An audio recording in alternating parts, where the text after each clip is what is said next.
So I don't know. What do you want to talk about? 'Cause Man, let's just get going. We'll see where it goes. I mean, we could, yeah, yeah. I don't know what I kind of felt like I said everything I wanted to say about the election and the response of the Buddhists, but it was funny because it's exactly what you were predicting. You're talking about all these open letters that they put out in 2016, and they're like all Yeah, this right. stuff like here's our official response, and here's how you should feel. And I look at that, go, oh. Well, it's interesting. I mean, the Lions Roar response to the election was interesting because they kind of like got on speed dial with their usual suspects and just got people's take, right? They didn't Yeah. actually, I don't think that there's anything from like Melvin McLeod, the editor, and I could be wrong because I sort of skimmed the Lions Roar sort of response, and Yeah. I couldn't. It's so long, I couldn't get through it all. Um, There's an introduction which might be written okay. by somebody on the staff, and then you're right, it just goes into a bunch of people's, and it came out the day after the election, so it's kind of like nobody's had any time to let the information settle. They're just like these knee-jerk reaction, Yeah, and the assumption among almost all of them is that we should all be depressed and unhappy, and this is a dark time, and all this other stuff. And I'm thinking, are they sure that every Buddhist in America, or even yeah. every Lions Roar reader, feels like it's a dark time? Because I'm not so sure. You know? Yeah, I mean that's actually that's a great point. I mean, you made that point in your video, which was really good. I mean, clearly, probably like at least 30% of their readership probably voted for Trump. I mean, Yeah, most of the voting country voted yeah, for Trump. I mean, half the country who votes voted for Trump. I mean, so yeah, it did seem a little bit knee jerk, but it was interesting. Like I've noticed a lot of the responses are more. I think it's great to get beaten, to get your ass handed to you, to get beaten so hard you can't even pretend, you know? And that's yeah, a little bit of that I'm feeling from like I don't know what you would call it, the American left since I've been home. You know, it's yeah, yeah, yeah. And I was kind of, I guess, I, I see all this stuff about it. It's a dark time and so depressing, and I'm not even a big fan of Trump, but I felt actually kind of relieved when the results came in. I think not mostly because it was Trump that won, but more because it was so decisive, and it's like, okay, at least there's no ambiguity here. right. I You know, know? I know. Which says something because yeah, at some point I was like, yeah, I do feel like yeah, there's something that's going to get worked out. I mean, I know what my response was. It was exactly the same. It was like, okay, at least the Kamala or Kamala. How do you Kamala. Somebody Kamala? actually was arguing with me on my what do you call it, comments section, because I Yeah, accidentally said Kamala, and he said no, that's the way Indians pronounce it, and pronouncing it Kamala Kamala, was something Kamala. they just invented. So I Okay, don't know. I so don't she's know who to Kamala. believe. So she's Kamala, I guess, Yeah, right? yeah. I mean, that's Uh, the official. She's Kamala, but apparently, if you're an Indian, you pronounce it Kamala. okay, So, I and never it's an knew. Indian name. So, yeah, I don't know. I give up. I give up. I mean, she's a kind of a thing of the past. But you know, when I found when Trump was winning decisively, it was like, okay, I know that she'll concede. I know there's not going to be a ton of issues around this. There's going to be no repeat of probably of January 6th on the left. So I'm happy about that. But that does get me thinking, okay, I mean, how is that? That's not nothing, you know? I mean, I do have fears around the authoritarian impulses in this administration, you know? Yeah, yeah. I mean, I do too. But then, I'm trying to think of things. Since we're talking, we're going to put this out, from the Buddhist standpoint. I mean, one of the things I started thinking about, slightly unrelated, is like one of the things about monastic life that maybe I can ask you about is my understanding is it's supposed to be you're cutting yourself off from all that. Yeah. You're going away from all that to do this inner work in an undisturbed location where it's supposed to not reach you. Yeah. And after this stuff, and after seeing all that stuff on Lions Roar and stuff, I'm going, is there anywhere in America you can go for that anymore? And so I'm thinking, okay, well, you can't go to Tasahara for that because Yeah. Tasahara is just inundated with politics, and you can't go to Upaya, home of Joan Halifax, the other Yeah, big Zen monastery, because you're just going to get inundated. I'm thinking maybe Shohaku Okumura. I don't know if you know about him. He's out in yeah, Indiana. His place might be, a safe space, as the kids say, from all that. But it's kind of a shame that it's infiltrated everything. That's where I'm. yeah. No, it's true. It's true. I mean, we used to have this policy at Mount Baldy, like I that you weren't. I mean, it wasn't a policy. I remember a monk told me. I asked him if he was voting, and he was like, "No, that's exactly what you just said." He was like, "No, I'm not. I'm not."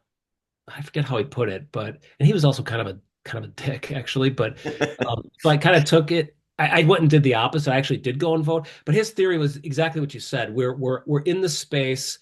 We're removed from the human world. We we're not that informed, and I don't want to get my fingers dirty with that mess out there. This Yeah. is limited time in my life was his point where I'm gonna not have to worry about that stuff.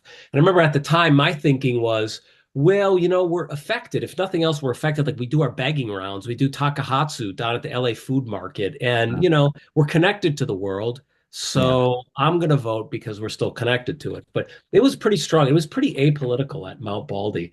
I mean, I remember one monk telling me that our teacher was like had made a pro Saddam Hussein comment to him. Like, I don't like what he does as a leader, but he is a strong leader, is basically what my monk friend said our teacher said. So it's just like, and I think he liked Bush because he thought he was kind of a strong leader. So just like, all right, I'm throwing 100% throwing my teacher's political opinion out the window. If any of that was true, he never said anything to me about politics, but Yeah, and Nishijima Roshi used to sometimes his thing was, if you asked, he would answer whatever anybody asked him. So if somebody yeah. brought up political stuff, he'd just go right into it. He didn't have any shame, and it became pretty clear that he was a conservative, politically conservative. He liked George W. Bush. Yeah. He thought he was doing a good job.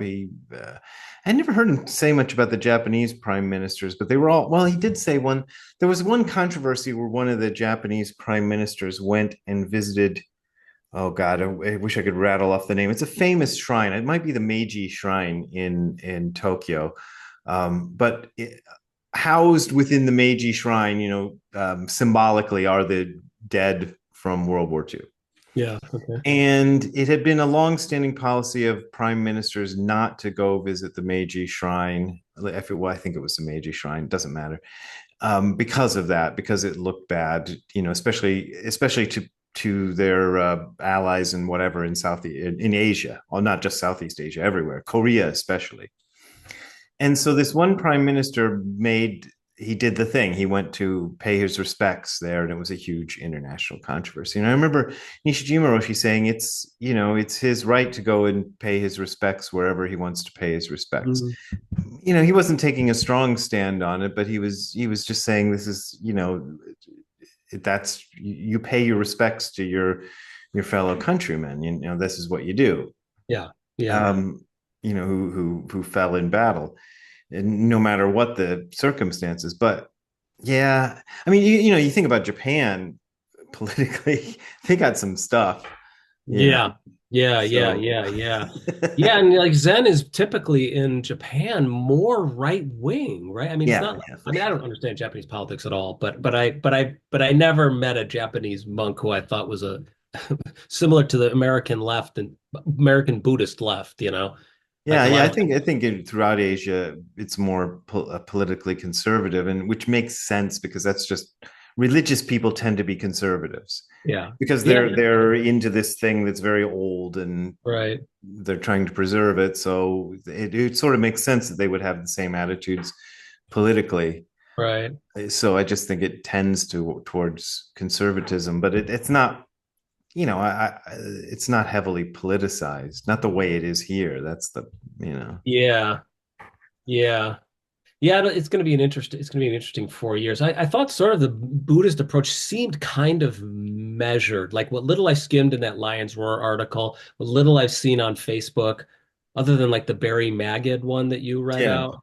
I went back to his Facebook page today. And it's in that same vein. It's Yeah. like verging of this kind of um, anger. I know I know what that knee jerk anger is. I know what that feels like. It's interesting. I've been thinking a lot about that, like that lefty knee jerk, condescending, uh,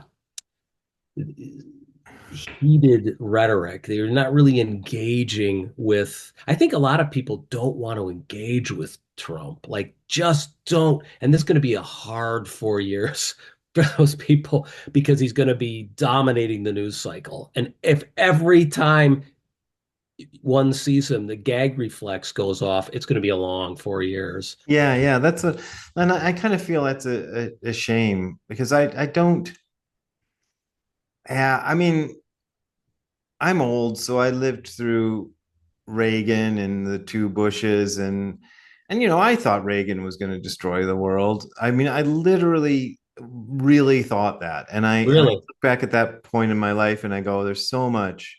I think about my so since you live in Europe now, you understand why I'm going to say university instead of college. I think of my Yeah. university years. Uh, I feel pretentious as an American putting it that way. Yeah, you're Anyway, right though. And college is not a European word. They don't get it. they They don't don't. understand it. So Yeah. anyway, but I think about how long it took me to finally get a bachelor's degree, and a lot of it was because I thought, well, what's the point? Oh, really? Wow. We're gonna all blow up. You didn't feel that way? I thought we were all No, gonna I didn't. blow I up was for I sure. no, it's funny because I was like raised in a really conservative household and I was young. Reagan got elected like in 80, 80 and 84. oh, 80 and 84. Yeah, so I was really young. And I wasn't that political. Yeah, so I didn't feel that way. Yeah. Yeah. I was all hardcore punk by then, and we thought Reagan was the devil, and Oh, that's funny. we Yeah. played with this band called MDC, Millions of Dead Cops, and their big song was John Wayne was a Nazi. John Wayne was a Nazi. And I was like, yeah, God, they're all Nazis. Reagan is a Nazi, and all that. And what's I don't know. What's weird to me is to see that sort of thing become mainstream. It's like that yeah, to me that I was know. supposed to be just 18-year-old kids in Yeah. mohawks saying that, but now you got like the vice president of the United States saying that. I'm like, no, that doesn't, no. I know, right? It is an interesting feeling, right? Like, uh, let's get some balance here. Like, um, yeah, no, I know what you mean. I don't quite know how to describe it, except that, yeah, I don't quite know how to describe it, except that, oh God, yeah, it's gonna be interesting.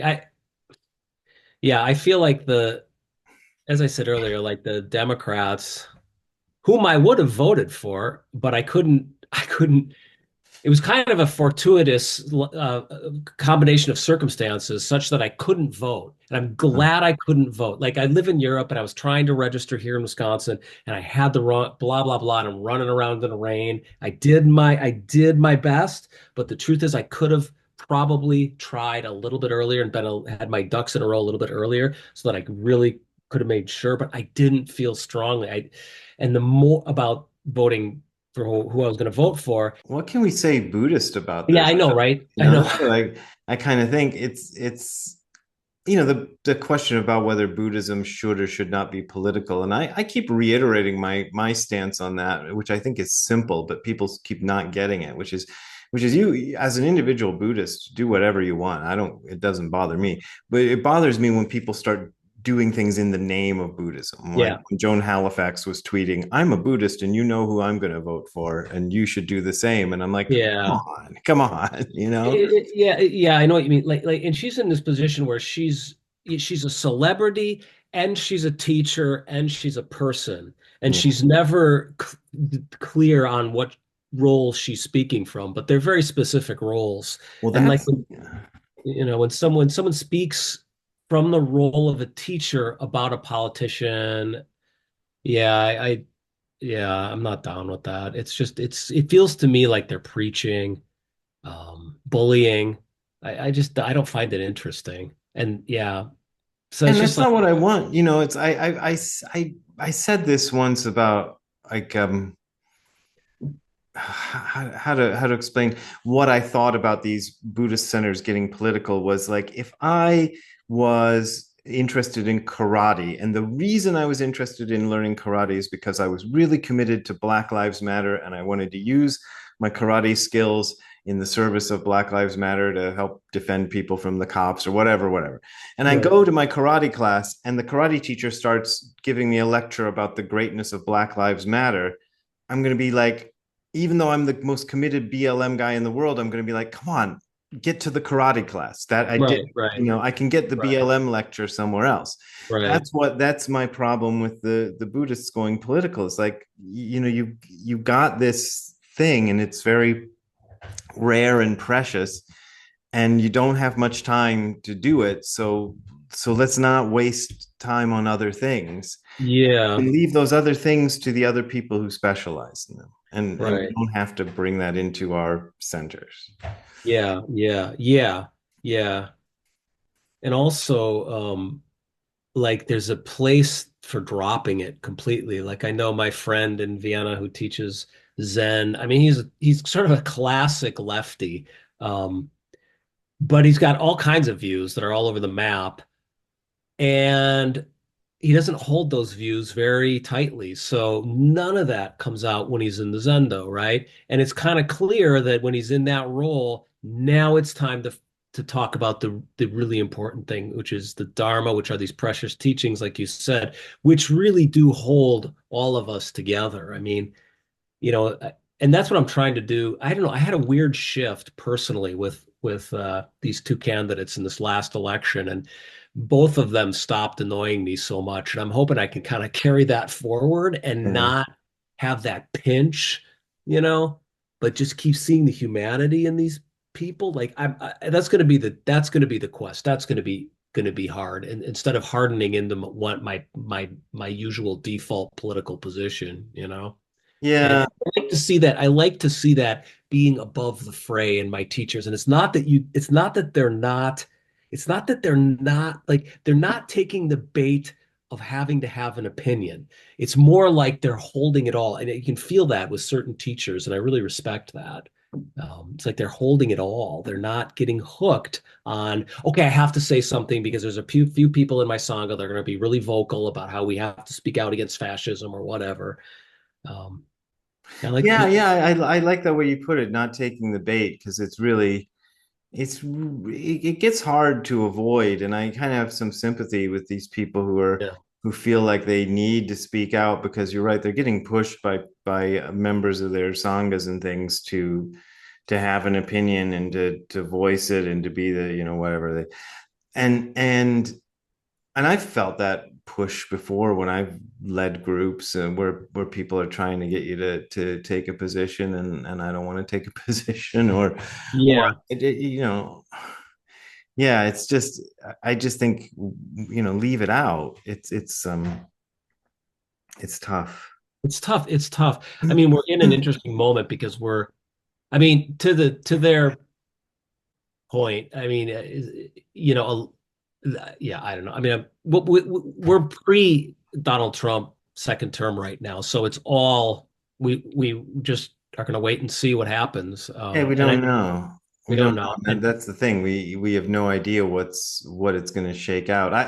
One interesting thing that's come up lately, and I don't know what to make of this, but a couple of people have pointed out, that they thought Trump had fundamentally changed after the assassination attempt. And I was going, I that's don't know. I'm interesting. not watching him close enough to know for sure. Oh, But I know that happens to people. yeah. If you have a near brush with death, it's going to shift how you look at things, Huh, that's and interesting. I think there's no way to avoid that. I'm sure something has shifted, but Yeah, I don't know in what in what direction. right, right, right. Not Yeah, I always mean, a positive I direction. like my feeling towards him shifted a little bit. I mean, I just remember my own response. It was like, yeah, it shifted. It was like, okay, no matter how I feel about him, to stand up and to pump your fist with blood pouring, Yeah, that's kind of like gangster, you know? yeah, I thought, okay. And then I think I talked about this in a video I did recently. Then my feeling in that moment was just like, oh, he's won. In the moment I knew, like he's going to win the election and this whole movement, this whole MAGA movement is going to have its day. I just Yeah. had the feeling then, you know? And I wondered if that would change him. And I felt like maybe it did, but initially, but then it seemed like he went back into a lot of his old rhetoric. And I think that's a lot of the problem with him is that rhetoric. And people, Yeah, for especially in sure. Buddhist communities, they're like they feel the need to counter that rhetoric with clear, firm, compassionate rhetoric of their own. Hmm. Yeah, I can understand that, and it's yeah, I don't know. Because it'd be easier to have a discussion, not easier, but it's if I was a real supporter of that guy and you were a real enemy of that guy, then we'd have this argument. But that we're Yeah, both kind of feeling you know, I said on the day before the election, I did a video and I said I don't think either of the candidates is nearly as bad as their opponents paint them out to be. And right, I was trying to get myself prepared for either outcome. Like I'm going to try right. to think something positive, no matter which one wins. I'm going to just try to, Yeah, concentrate on whatever the positives are of that win. yeah. You know, and that's what I've been doing. I'm trying to think of okay, well, maybe he'll reform the government like he says he will. Of course, he didn't do that the first time, but you know, it, he didn't become a fascist dictator of America the first time either. So so Americans just go back and forth and back and forth. They don't like they seem to want what they didn't have the last time. I mean, it's one yeah, of these yeah. aspects of democracy. So maybe this is one positive thing for all your Democratic viewers out there. Like maybe he creates a stronger left. Like I'm more and more I'm starting to trying to almost see what happens when the two parties and the two different sides of the country kind of come together and start fighting. Like, what's the result of that? Not is my team winning or what is this team doing? But like, it's almost like this dynamic. What do they call that? That Hegelian dialectic. Oh yeah, dialectic. Yeah. Yeah, I mean, I think you got to have that because no single person can ever have the right point of view, and that's why you have to have arguments and you have mm, to allow for open yeah, discussion of issues. You have to, because no matter who you if you allow anybody to dominate everything, no yeah, matter who it is, they're going to go wrong yeah. because they're humans and they don't have the capacity to see the whole picture for Right, themselves. right. So that's why, the one thing that I thought was really positive is Trump going on and saying he's going to, make it so the internet is totally, free of anybody, policing misinformation or disinformation. I'm like, well, yeah, you got to do that. That's How is he the going to way. do that? Did he Yeah, but say how is he how? going to do that? Is the question. I mean, it's yeah, yeah. Yeah, I'm with you. Yeah, on the free speech and the open speech. I mean, somebody was saying this on the internet recently. Like, if the only people that can talk about immigration are um, anti-immigrants, then anti-immigrants are going to get elected to deal with immigration. So if the only people that can talk about race in America openly are racist, then racists are going to get elected to office. Like, and the left has been policing, or I don't know, I don't even know what you want to call it. It's this bizarre um, transformation of reality through language. It's this weird thing that's been happening. Nobody that I talk to in Europe understands it, where there's sort of a more, I don't know, yeah, it's a different political climate there. Well, yeah, Um, that's something too that we have in common is living. You're currently living in Europe, and I lived in Japan for 11 years, and you people who live all their lives in one country, I don't think will ever quite get it, yeah. even as open-minded as they might try to be. You have to kind of be boots on the ground in another country for a significant amount of time, not just a vacation, to be like, oh, there's a whole other way of looking at things. Yeah, it's true. I mean, how did living in Japan make you see America differently? Well, the one thing I noticed was how much of an American I was, because Oh yeah. I'd come out of being in this punk rock scene and being, I'm all alternative and I'm not like everybody else, and then I go to Japan and they're like, oh, you're just like an American. I'm like, oh Yeah, my God. I know. Yeah, yeah, yeah, yeah, yeah. That's yeah. Yeah, that's the one thing Americans don't. We think we're so distinct within America, but if you get out of America, everybody thinks of you as a cowboy, basically. Yeah, for sure. But yeah, yeah, there's this kind of that, and then just like I said, seeing that my teacher was not a political left winger was a little bit like, oh, I thought, because I was around American Buddhism, and I thought, oh, but that's part and parcel of American Buddhism. And then, my teacher starts going, I think George W. Bush is right to go into Iraq, and I'm going, oh, you know, what am I going to do with that? Yeah, what are you gonna do with that? Yeah, exactly. Yeah. That's actually maybe when it becomes practice is when your teacher does not agree with your political views. That's Yeah, and then what do you do about that? And I think there's the individual, and then there's that other something that comes through the individual, that mystical yeah. something. And if you've had a good teacher, you see that and experience it and go, okay. But then there's a whole God. I've been watching this show called Breath of Fire. Oh, my sister was telling me about that. Yeah, you should watch that. It's Okay, I about don't this want. yoga cult in LA. It wasn't even that long ago. Yeah, I heard it. Yeah, yeah. It's a fairly recent thing, but you just see how these cults develop around leaders, Yeah. and and I mean, this is a whole other subject. This doesn't even get into the politics stuff, but there's something I'd like to feel that I met genuine masters, Yeah.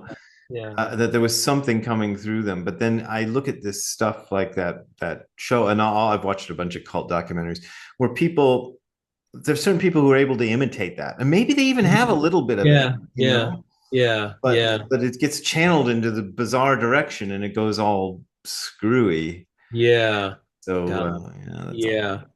that's a whole other thing. That's a whole other thing, but it's fascinating. It's a fascinating topic.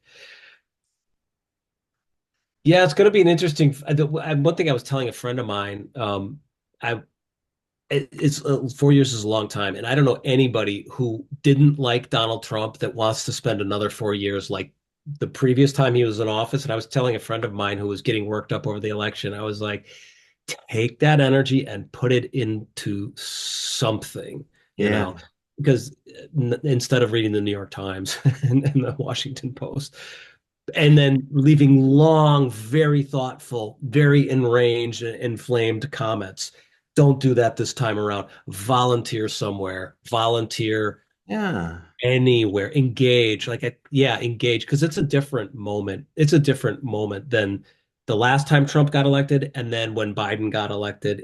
I feel like it's sort of the end of the Obama, Clinton, Bush, Reagan, neoliberal, neocon era. There's something else going on now. yeah. Who And knows what's gonna come in its place? We yeah, all hope that's it's not yeah. World War III or anything like that. But Oh, I like to, like I said, I'm trying to be optimistic. I'd like to think, I'm thinking, well, maybe they'll get something done. Maybe they'll get something good happening. I'm not gonna wallow in despair over it. But there's also a limit to what I can do. So yeah. Yeah, that's true. and so if I get myself worked up over things that I can't make any change in, then I'm just getting myself worked up over nothing. There's just Yeah. no point in it. I might as well get myself worked up over, I don't know, some intrigue in some office that I don't even work for. I don't know. I'm trying to think of a metaphor. Yeah. It doesn't I can't do anything about it. So Yeah, especially in this day and age. I mean, I feel like we're being tricked into thinking that violent um, dislike is valid, is palpable, amounts to something, and that yeah. it's just the internet. Yeah, Like, yeah. Well, that's the thing. The internet has really changed. Ziggy, hang on, man. Anyway, the internet has changed a lot of things too, because that its tendrils reach into everything. And then, I kind of think, oh, every time there's a new form of mass communication, something weird happens. Like Hitler came absolutely, about during the rise absolutely. of the radio. Like Yeah, nobody yeah, could speak to that many people before, you know. right. So, Yeah, no, totally. yeah. Yeah, there's a new book by Yuval Harari, that historian who wrote *Sapiens*, which All everybody right. and brother has read. He I just read did it. one called *Nexus*, which is a confusing book to me in a lot of ways. It definitely doesn't have the same clear premise that his first two books had. But one of his premises is the communications technology almost can dictate and determine the government, and we're getting now different governance and different parties, different politics based on this new wild form of communication. So yeah, and we got Donald Trump and the MAGA movement out of that. So people on the left get like, if Trump is really bad, I do feel like the left can respond with something Yeah. commensurately good from that point of view, you know. Yeah. But to be stuck on yelling at the computer, and I can't do that myself, and you know, Yeah. Yeah. You can't, you can only yell at the computer so much. and yeah, and make Zuck and Elon and Altman and all these guys just more and richer and richer and richer is all we're doing. Yeah. Yeah. I don't know. I mean, it kind of feels like a shame that we can't, because I feel like if you want to do the inner work of Buddhism, I keep trying to bring it back to that. You gotta kind of turn away from that stuff. And the inability, because of the way the communication is going, the inability that we have to escape it is, I think, a problem for people who Yeah, actually want to do this sort of work. Because you're like, you can't. I feel like maybe you and I are the last, it's sad, the last generation who had even a chance of escaping it. I hope that's not true, but you right now you'd have to deliberately erect barriers, yeah. which you can, because like, well, I didn't find out about Mount Baldy's Wi-Fi until like the fifth or sixth time we'd been up there, Oh, and then that's it was like, I got to make sure. I used it a few times in order to get, like, I'd want to talk about some sutra and I didn't have it, and so I'd download it onto the computer. But you have to be careful. I have to make sure that while I do that, I don't look at anything yeah, else, yeah, because yeah. that's going to ruin the experience of the Right, whole point of being up there. right. Yeah, yeah, you're raising a good call on like how do you stay pure and not naive and not like an ostrich sticking your head in the sand. But Yeah, there's a purity. Yeah, there was a purity at Mount Baldy. And it wasn't that we weren't engaged or involved. I mean, technically we kind of weren't, but theoretically we could still have cared but not gotten caught up in it. I think that's the key to not caring but not getting caught up in it, you know. And yeah, then I think you can do something helpful. yeah, having a realistic uh, outlook on it too. Just do what you can do, Yeah. and know that even you're sitting there up in the mountains staring off into space. Actually, I was going to say staring at a wall, but you guys don't stare at a wall.